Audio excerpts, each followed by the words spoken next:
They shared laughter when no one else was around, and leaned on each other during moments when life felt unbearably heavy.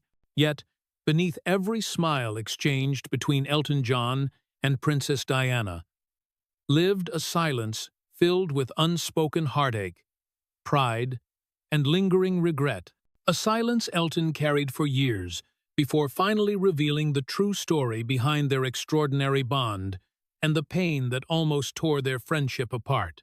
It all began in the summer of 1981, a season etched into British history as the country prepared for the royal wedding of Prince Charles and Lady Diana Spencer. While for Elton, already a global music icon, that same year marked the quiet beginning of a connection that would shape him profoundly. For although he had long moved comfortably within royal circles, performing for aristocrats, sharing humorous conversations with Prince Philip, and attending intimate gatherings hosted by Princess Margaret, he often felt like an outsider, observing a world of ceremony from behind his piano until one unforgettable night during Prince Andrew's 21st birthday celebration at Windsor Castle, where the ballroom shimmered under crystal chandeliers and formal chatter filled the air as Elton played softly, trying to blend in. Then Diana Spencer entered the room, radiant, shy, and not yet a princess, and the energy seemed to shift as she crossed the floor with an effortless warmth that immediately disarmed him, leading to a lively conversation that quickly turned into shared laughter. As they jokingly mimed the Charleston in the middle of the ballroom, a moment so unexpected that even the Queen reportedly smiled, and Elton later wrote that it felt as though he had known her forever. For Diana, standing on the brink of entering a life defined by tradition and endless scrutiny, Elton's humor and sincerity were a breath of fresh air, while for him, she was delightfully authentic, unpretentious, quick-witted, and deeply compassionate. And from that evening, their friendship deepened, as both of them, each in their own way, were outsiders, trapped in roles that invited judgment. He, as a flamboyant musician, endlessly scrutinized for his identity, and she, as a young woman, preparing to surrender her independence to the rigid expectations of the monarchy. And together, they offered one another the comfort of being seen without masks, through the 1,980 seconds and early 1,990 seconds. Their closeness became a refuge from the chaos surrounding them. For although the world saw bright smiles and laughter as they attended charity galas and public events, behind those appearances lay the reality of two people who understood each other's emotional struggles better than most.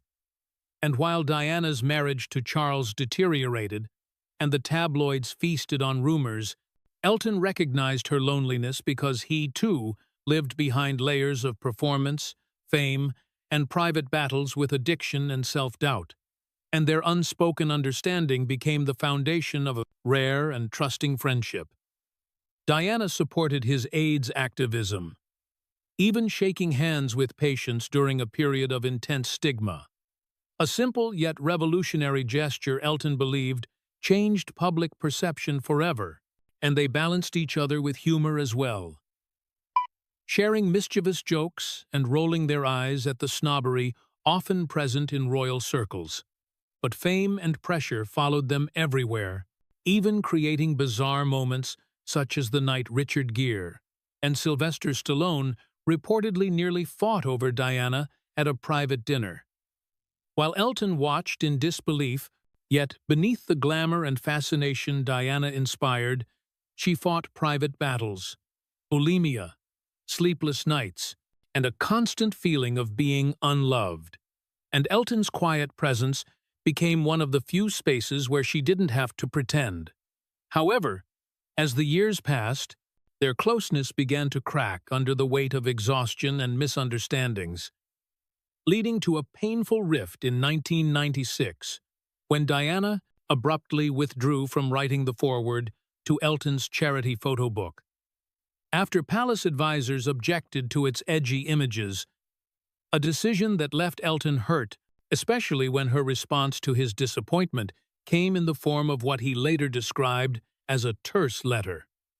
And pride kept them both silent for months, even as Diana struggled with her newly finalized divorce in August 1996, and the loss of her title, Her Royal Highness, while Elton continued his work feeling the sting of a friendship left unresolved.